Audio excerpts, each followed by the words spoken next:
നമസ്കാരം. വിദ്യാഭ്യാസ രംഗത്തെ വളരെ പ്രധാനപ്പെട്ട രണ്ടാശയങ്ങളെക്കുറിച്ചാണ് നമ്മളിന്ന് സംസാരിക്കാൻ പോകുന്നത്. പഠനം എങ്ങനെ ചിട്ടപ്പെടുത്താം, അധ്യാപനം എങ്ങനെ കൂടുതൽ മെച്ചപ്പെടുത്താം, നമുക്ക് നോക്കാം. അപ്പോ ഈ പഠനം എന്ന് പറയുന്ന പ്രോസസ്സിനെ നമുക്ക് എങ്ങനെ കൃത്യമായി അടയാളപ്പെടുത്താൻ പറ്റും? പിന്നെ അധ്യാപകർക്ക് ഇത് പഠിപ്പിക്കാൻ എങ്ങനെയാണ് നല്ല രീതിയിൽ പ്രാക്ടീസ് ചെയ്യാൻ കഴിയുക? ഇതിന് സഹായിക്കുന്ന രണ്ട് കാര്യങ്ങളെക്കുറിച്ചാണ് നമ്മൾ വിശദമായി ചർച്ച ചെയ്യാൻ പോകുന്നത്.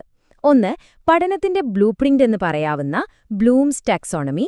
രണ്ട്, അധ്യാപകർക്കുള്ള ഒരു ഫ്ലൈറ്റ് സിമുലേറ്റർ പോലെയുള്ള മൈക്രോ ടീച്ചിംഗ്. അപ്പോൾ നമുക്ക് ആദ്യം പഠനത്തിന്റെ ആ ഒരു അടിസ്ഥാന ഘടനയെക്കുറിച്ച് തന്നെ സംസാരിക്കാം. 1950കളിലാണ് ഇതിന്റെ തുടക്കം. ബെഞ്ചമിൻ ബ്ലൂം എന്ന വിദ്യാഭ്യാസ മനഃശാസ്ത്രജ്ഞൻ ആവിഷ്കരിച്ച വളരെ പ്രശസ്തമായ ഒരു ആശയമാണ് ബ്ലൂംസ് ടാക്സോണമി. ബ്ലൂം ചെയ്തത് എന്താണെന്ന് വെച്ചാൽ, നമ്മുടെ ചിന്തിക്കാനുള്ള കഴിവിനെ ഒരു പിരമിഡ് പോലെ 6 തലങ്ങളായിട്ട് തിരിച്ചു. ഏറ്റവും സിമ്പിളായിട്ടുള്ള ഓർമ്മയിൽ നിന്ന് തുടങ്ങി ഏറ്റവും സങ്കീർണമായ കാര്യങ്ങൾ വിലയിരുത്തുന്നതുവരെ. ഇതിലെ ഓരോ ലെവലും അതിന് തൊട്ടു മുമ്പുള്ളതിനെ ബേസ് ചെയ്താണ് മുന്നോട്ടു പോകുന്നത്. ഇനി ഈ 6 ലെവലുകളുടെ ഓർഡർ ഓർത്തുവെക്കാൻ ഒരു കിഡിലൻ എളുപ്പവഴിയുണ്ട്. കേട്ടോളൂ. നോക്കൂ, അപ്പനെയോ ശിവനെയോ. നോക്കൂ എന്ന് പറയുമ്പോൾ അറിവും ഗ്രഹണവും.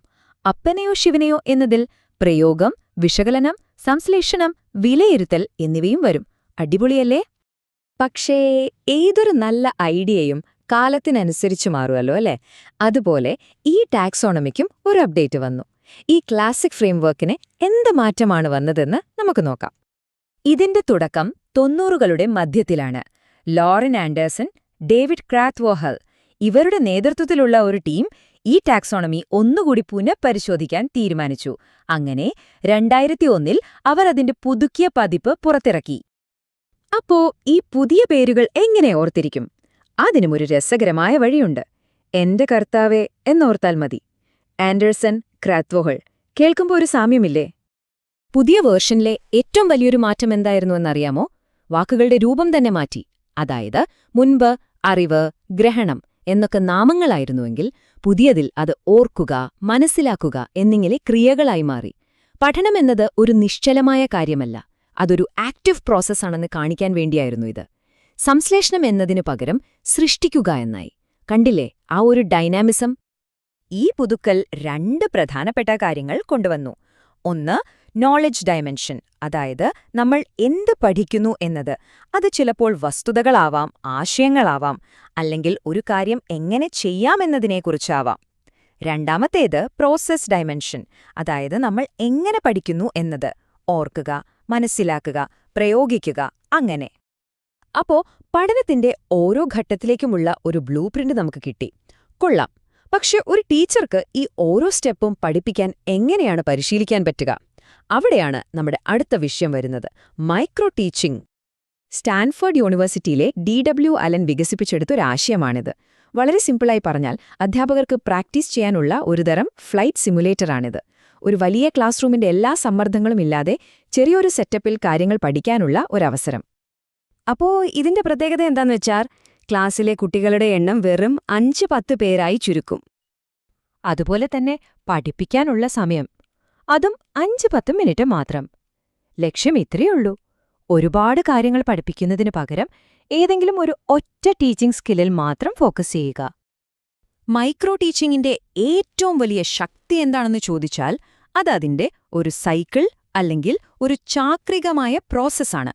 തുടർച്ചയായി ഫീഡ്ബാക്ക് കിട്ടുന്നതുകൊണ്ട് പെട്ടെന്ന് മെച്ചപ്പെടാൻ സാധിക്കും. ഇപ്പോ ഈ കാണുന്ന ഡയഗ്രം നോക്കൂ. ഇതാണ് അതിന്റെ ഒരു ബേസിക് ലൂപ്പ്. നിങ്ങളൊരു ലെസൺ പ്ലാൻ ചെയ്യുന്നു, അത് പഠിപ്പിക്കുന്നു, ഉടനെ തന്നെ അതിന് ഫീഡ്ബാക്ക് കിട്ടുന്നു, ആ ഫീഡ്ബാക്ക് വെച്ച് വീണ്ടും പ്ലാൻ ചെയ്യുന്നു, വീണ്ടും പഠിപ്പിക്കുന്നു. ഇതങ്ങനെ തുടർന്നുകൊണ്ടേയിരിക്കും. ഇതിനെ ഒന്നും കൂടി സിമ്പിളാക്കിയാൽ, ആദ്യം ഒരു ചെറിയ പാഠം പ്ലാൻ ചെയ്യും, എന്നിട്ട് അത് ചെറിയ ഗ്രൂപ്പിനെ പഠിപ്പിക്കും. പഠിപ്പിച്ചു കഴിഞ്ഞ ഉടനെ തന്നെ കൂടെയുള്ളവരിൽ നിന്ന് ഫീഡ്ബാക്ക് കിട്ടും. ആ ഫീഡ്ബാക്ക് വെച്ച് പാഠം മെച്ചപ്പെടുത്തി വീണ്ടും പ്ലാൻ ചെയ്യും. പിന്നെ ആ പുതിയ ലെസൺ വീണ്ടും പഠിപ്പിക്കും, അതിനും ഫീഡ്ബാക്ക് കിട്ടും. കണ്ടില്ലേ, ഇതൊരു കണ്ടിന്യൂവസ് ഇംപ്രൂവ്മെന്റ് പ്രോസസ്സാണ്. ഈ സൈക്കിൾ ഓർക്കാനൊരു എളുപ്പപ്പണിയുണ്ട്. PDF എന്ന് ഓർത്താൽ മതി. Plan, teach, feedback. രണ്ടാമത്തെ റൗണ്ടിൽ ഇതിന്റെ കൂടെ ഒരു അഥവാ പുന ചേർത്താൽ മതി. റീപ്ലാൻ, റീടീച്ച്, റീഫീഡ്ബാക്ക്. സിമ്പിൾ. ഇത്രയൊക്കെ കേൾക്കുമ്പോൾ മൈക്രോ ടീച്ചിങ് ഒരു പെർഫെക്റ്റ് മെത്തേഡാണെന്ന് തോന്നാം അല്ലേ? പക്ഷെ എല്ലാത്തിനും അതിൻ്റേതായ പരിമിതികളുണ്ടാകും. എന്തൊക്കെയാണ് ഇതിന്റെ പോരായ്മകളെന്ന് കൂടി നമുക്ക് നോക്കാം. ഇതിന്റെ പ്രധാന വിമർശനം എന്താണെന്ന് വെച്ചാൽ ഇതൊരു പ്രത്യേക സ്കില്ലിൽ മാത്രം ഒരുപാട് ഫോക്കസ് ചെയ്യുന്നു എന്നതാണ്. അപ്പോൾ പഠിപ്പിക്കുന്ന വിഷയത്തിന്റെ ഉള്ളടക്കത്തിന്, അതായത് കണ്ടന്റിന് അത്ര പ്രാധാന്യം കിട്ടാതെ പോയേക്കാം. പിന്നെ യഥാർത്ഥ ക്ലാസ് റൂമിൽ പല കഴിവുകളും ഒരുമിച്ച് ഉപയോഗിക്കേണ്ടി വരും. പക്ഷേ മൈക്രോ ടീച്ചിങ്ങിൽ ഓരോന്നും ഒറ്റയ്ക്കൊറ്റയ്ക്കാണ് പ്രാക്ടീസ് ചെയ്യുന്നത്. അതൊരു പരിമിതിയാണ്. ചിലപ്പോൾ ഒരുപാട് പേർക്ക് ഇത് അറേഞ്ച് ചെയ്യാനുള്ള ബുദ്ധിമുട്ടുകളും ഉണ്ടാവാം. അപ്പോൾ ചുരുക്കി പറഞ്ഞാൽ ബ്ലൂമിന്റെ ടാക്സോണമിയിലെ ഓരോ പടിയും പഠിപ്പിക്കാനുള്ള കഴിവ് നേടാൻ മൈക്രോ ടീച്ചിംഗ് ഒരു മികച്ച ഉപാധിയാണ്. പക്ഷേ ഇത് നമ്മളെ വളരെ പ്രധാനപ്പെട്ട ഒരു ചിന്തയിലേക്ക് കൊണ്ടെത്തിക്കുന്നു. ഒരു നല്ല അധ്യാപകനാകാൻ ഒരു പ്രത്യേക സ്കില്ലിൽ മാസ്റ്റർ ആകുന്നതാണോ അതോ മികച്ച കണ്ടന്റ് നൽകുന്നതാണോ കൂടുതൽ പ്രധാനം? ഇവ രണ്ടും തമ്മിലുള്ള ശരിയായ ബാലൻസ് എവിടെയാണ് കണ്ടെത്താൻ കഴിയുക?